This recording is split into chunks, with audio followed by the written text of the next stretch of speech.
Empecé a estudiar ecología con la idea de tratar de encontrar respuestas a los problemas que existen entre las sociedades humanas y la naturaleza.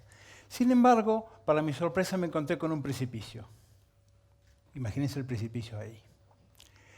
En vez de encontrar respuestas, habitaba la filosofía. Imagínensela ahí en el fondo.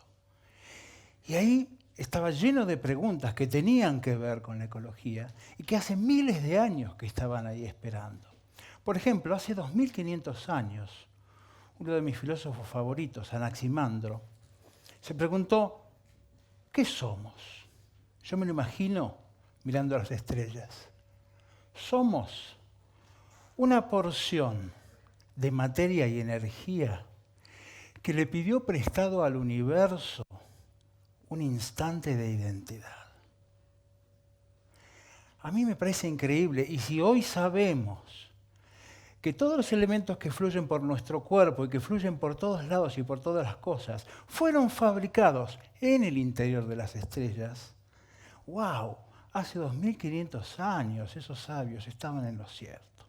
Entonces voy a tomar esto como punto de partida, y esa porción de materia y energía se la vamos a pedir prestada a Anaximandro del Precipicio Filosófico y la vamos a poner acá. Y le vamos a llamar el stock primordial. Ahora le voy a pedir prestada una pintura a mi hija mayor, Ana, donde vamos a imaginarnos que los humanos, en su evolución, pasaron de esa materia y energía transformando cosas, estructuras, en lo que algunos denominarían cultura.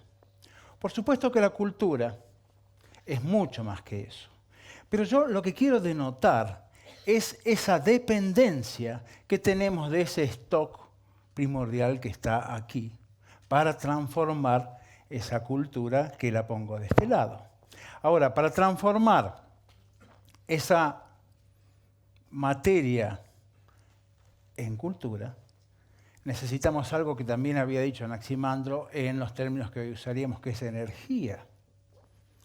Necesitamos potencia para transformar una cosa en la otra. Entonces, como estoy usando energía y potencia, voy a usar una palabra que me gusta más, que está en inglés, que es power. Porque significa potencia, significa energía y también significa poder. Entonces voy a usar la palabra power en todos esos sentidos, en todo el abanico semántico de la palabra. Energía, potencia, poder, incluyendo el poder político. Los humanos al principio, y acá miro la hermosa pintura de Ana, se manejaban con poco power. Tenían que arreglarse con lo que tenían en su entorno para construir su lugar en el mundo. Ahora, con el tiempo, cuando aparecieron los combustibles fósiles, el carbón, el petróleo, el gas y un largo etcétera, ese power se multiplicó al punto de que pudieron sobrepasar la capacidad de lo que tenían a su alrededor, e incluso devastarlo, deteriorarlo. Y es más, usar ese enorme power para ir a otros sitios remotos y apropiarse de recursos naturales de otras sociedades y de otros continentes y convertirse en, por ejemplo, una superpower, una superpotencia, a expensas de usar recursos de otras sociedades.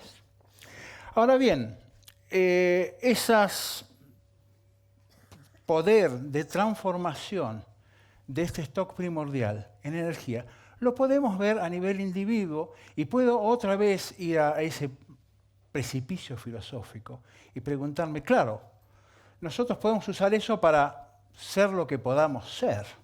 Cada individuo de este planeta podría usar ese power con el que nace para ser lo que quiera ser.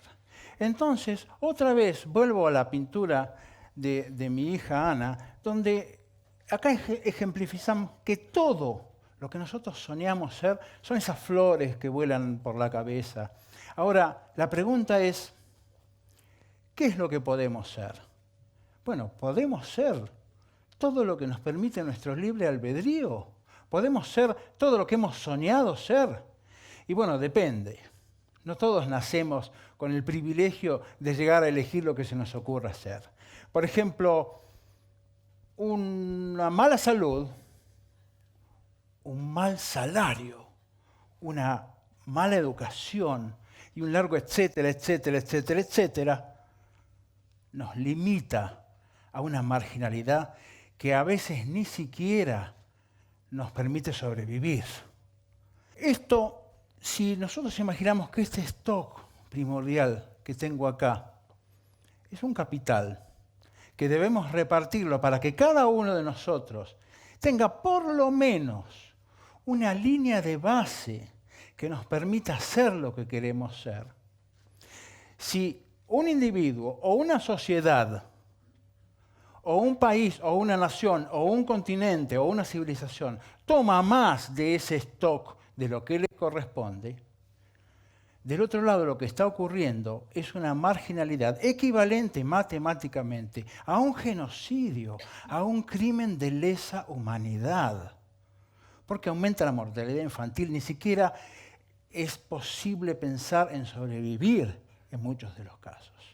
Entonces, aquí llegamos a otro punto filosófico. Esa es la ética que el poder ha escrito para nosotros. Entonces, yo creo que lo que tenemos que hacer es hacerla de goma, la ética. Y una vez que la hacemos de goma, estirarla tanto, tanto, tanto, que si se rompe, señoras y señores. Y bueno, vamos a tener que hacer otra. Vamos a tener que inventar otra ética entre todos nosotros, por lo menos más inclusiva. El problema es que la sociedad actual, la economía clásica, como la llaman, es una imposibilidad termodinámica. Les voy a explicar qué quiero decir con esto. Imaginemos que este stock primordial, que ustedes lo siguen viendo acá, por supuesto, porque tengo un holograma, ¿no? Lo vamos a tratar como si fuera un capital. Algunos lo llaman el capital natural.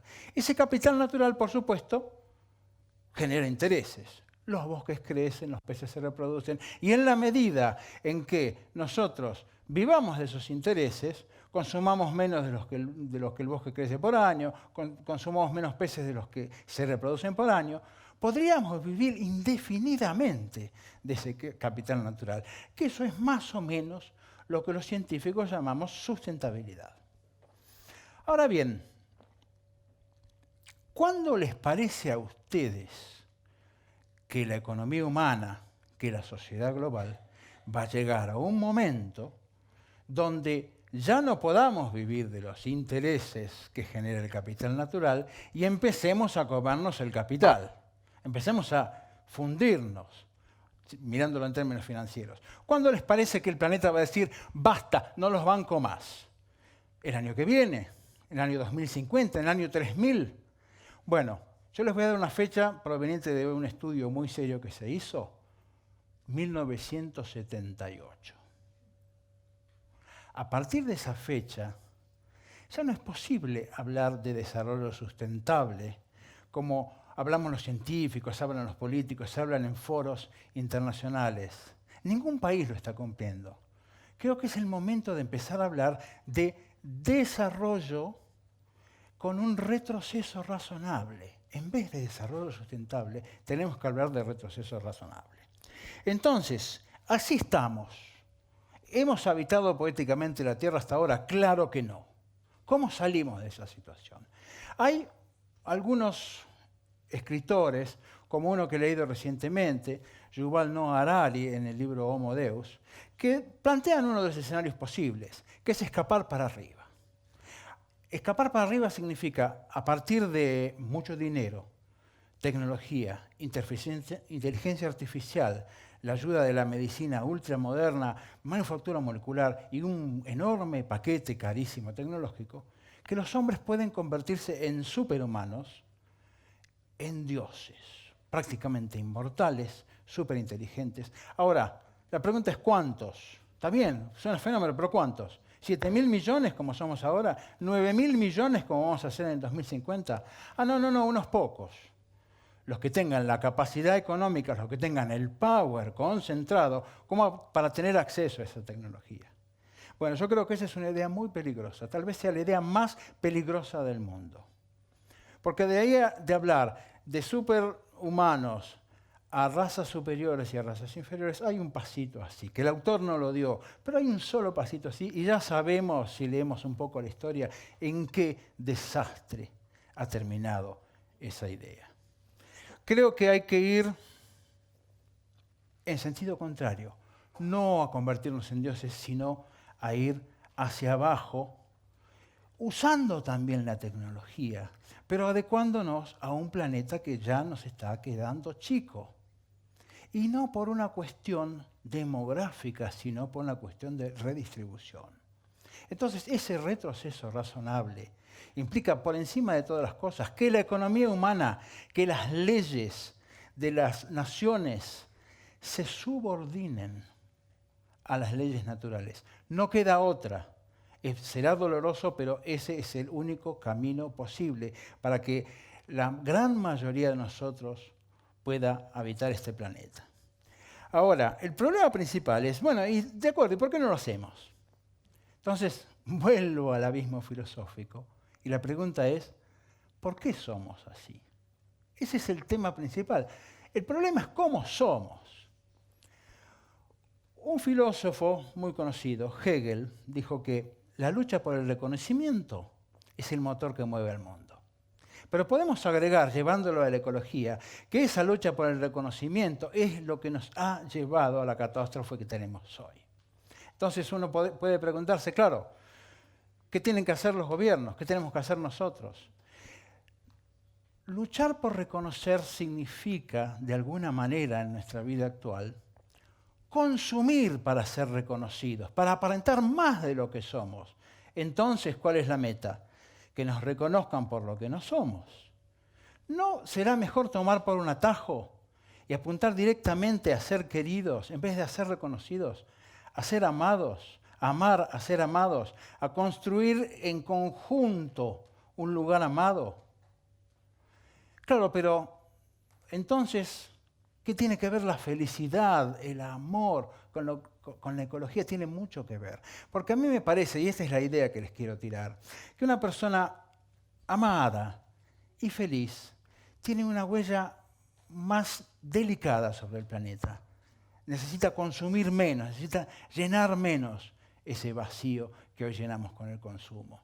Hoy la ostentación es un indicador de prestigio en la lucha por el reconocimiento. Nosotros tenemos la batalla de invertir ese indicador de prestigio y de que la ostentación sea una vergüenza. Entonces ahí vamos a empezar a acomodarnos en el planeta. Ahora, ¿cómo saber si estamos en lo ecológicamente correcto? Abrevamos en otro filósofo, Kant, que nos dijo, bueno, para saber si estoy en lo correcto o no, debo preguntarme, si todo el mundo hace lo que hago yo, ¿cómo sería el mundo? Entonces eso es lo que les quiero dejar. Piensen cuando salgan de acá, cuando se reúnan con los demás, en la búsqueda de ese camino de la felicidad que todos los gobiernos deberían garantizar. ¿Cómo sería el mundo si todos hacen lo que hago yo? Entonces, la pregunta que les quiero dejar, ya que no les he dejado ninguna respuesta, es ¿cómo debemos ser? Muchas gracias.